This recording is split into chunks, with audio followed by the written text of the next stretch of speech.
Hey Lego fans, it's Jang here from JangBricks.com with a look at an old Lego set from 1982. This is set number 4015. It's called the Freighter. It came with 75 pieces. Now this one has some special nostalgic value to me because I had this set. I got it new, I think in around 1983. It's always great as an adult with Lego to be able to go back and pick up where you left off as a kid. I picked this up used off eBay, I believe it was, and you can see the crane section there has a lot of severe yellowing in it just from age, and probably was left out in the light near a window. I actually did change out some of the parts because some of the parts were yellow to the point where they were brown, and you can see some of the lighter colored pieces in there, but still everything is authentic in terms of the shapes and types of pieces used here.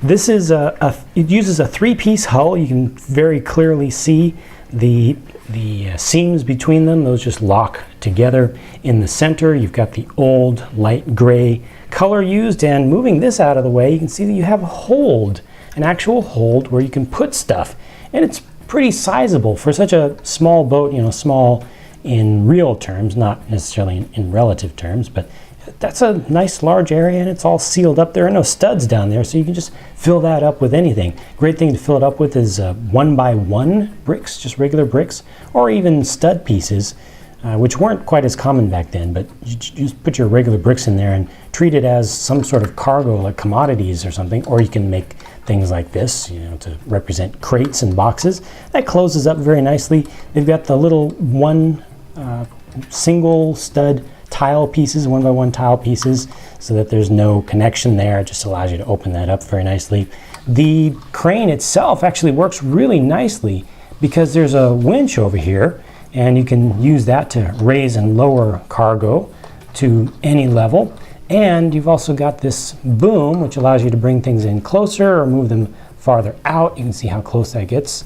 That's very nice. And it allows you to rotate around, so it really works. It's so simple. So few pieces used here, but just so very effective. I think that's the greatest thing about this set, is just how they set up this crane. You can actually rotate this. Look at that. You can rotate it all the way forward. You can almost drop something off the bow if you arrange it just right, you know, kind of rub a little bit, but look at that. That's just a great range for something so small, old, and basic and everything. So I really like that. I like the stickers on this. They are not perfectly applied with this, but they give it a good bit of realism.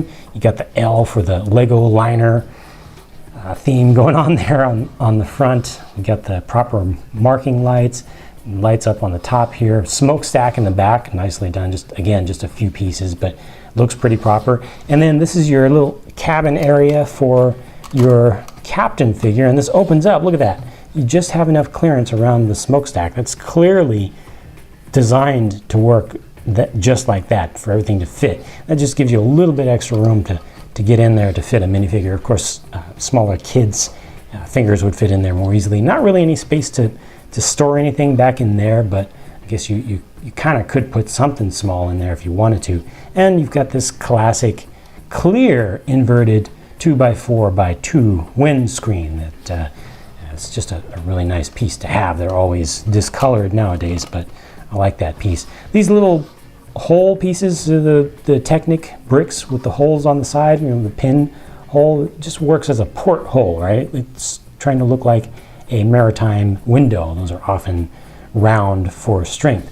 A couple places to put things. So you've got a walkie-talkie over here, or a radio set, and a broom over on this side. So I guess if you're using you know, like a commodity like, you know, corn or some kind of grain or something, and you spill some on the top, you can, you know, get that all cleaned up and stuff when you're done. The set also comes with these. These are weighted keel pieces. You get two of them. You can see that they just look like keels of some kind of ship, but there's a lot of weight in here. It's either steel or zinc. I haven't actually opened it up.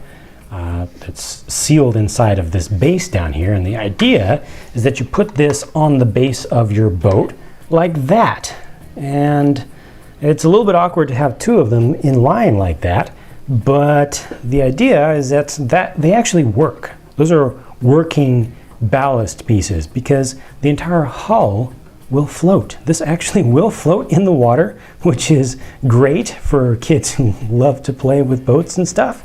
And the weight just keeps it upright, so it keeps the whole thing from tipping over from side to side, because there's a lot of weight above the water line, and this thing is very buoyant. You really can put all kinds of stuff in there, even heavier things than Lego pieces, and yeah, I clearly remember playing with this in the bathtub when I was a kid, so it really does work.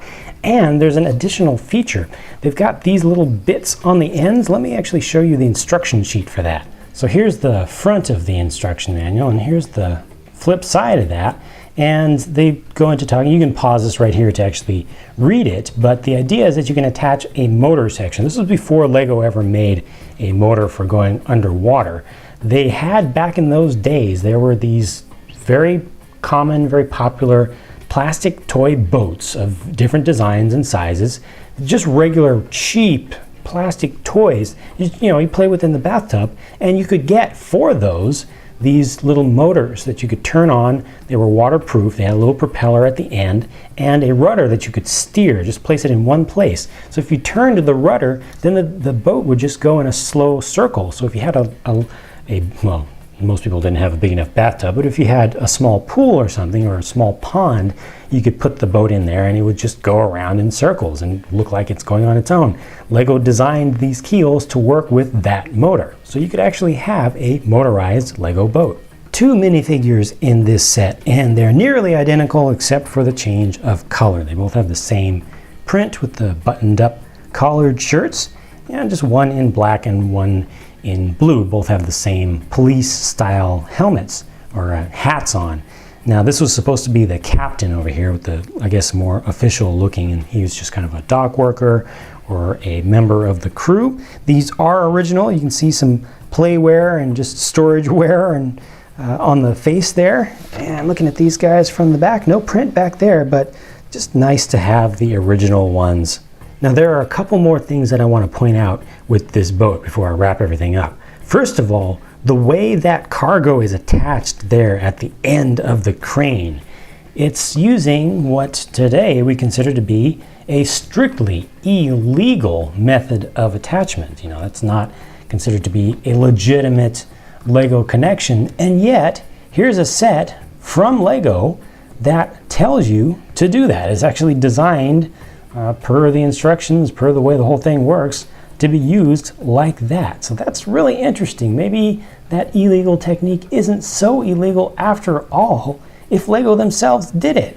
And here's the other thing. I was really fortunate to get the original box with this set. And on the back, they show you some alternate builds. So the great old days of Lego, when they would encourage you to do things other than following the instructions. Days that I believe we're getting back to now. So you've got an alternate build of a boat over here, the big picture. That's, I guess it's just holding some freight on the deck, and just a little bit different build, just kind of moves the entire cabin superstructure section forward. This was my favorite of the alternate builds that they show here, because they move the superstructure forward all the way to the front, and I just like that kind of look. It's still a freighter, or maybe it could be used as a trawling fishing vessel. He's either dropping anchor back here, or he's dropping a line for actually fishing. And you can see that all these pictures were taken in water, so that's a nice little touch. And then here you can see a third alternate build, which takes off most of the parts. I really don't like that one very much, but I think it's trying to look like a sailboat. So you've got a guy who's actually kind of going down below, and then this is supposed to be the mast and the boom on the sail. Maybe, or maybe not, but it just took off so many pieces. It's not the greatest suggestion, but the important thing here is that they were saying, hey, don't just build it the way it's shown on the front of the box, try some other things too. So that's really great. Of course, I personally am happy to have gotten this set since I had it so long ago, so many years ago, but I also think that for its time, it was a good set, a well-designed boat with the size that it needed to really accomplish the look that it was going for. Actually having that space where you can store stuff in the middle is really nice. And the ability to get this thing to actually float was just awesome, because you could play with it in the bathtub. So that's it for my thoughts on the Freighter from 1982. Thank you very much for watching, and I hope that you'll share your thoughts about the set in the comment section below. Otherwise, I'm just going to be moving on to building more stuff, so I'll talk to you again soon, and I hope that you'll follow the updates on my blog at jangbricks.com. Bye for now.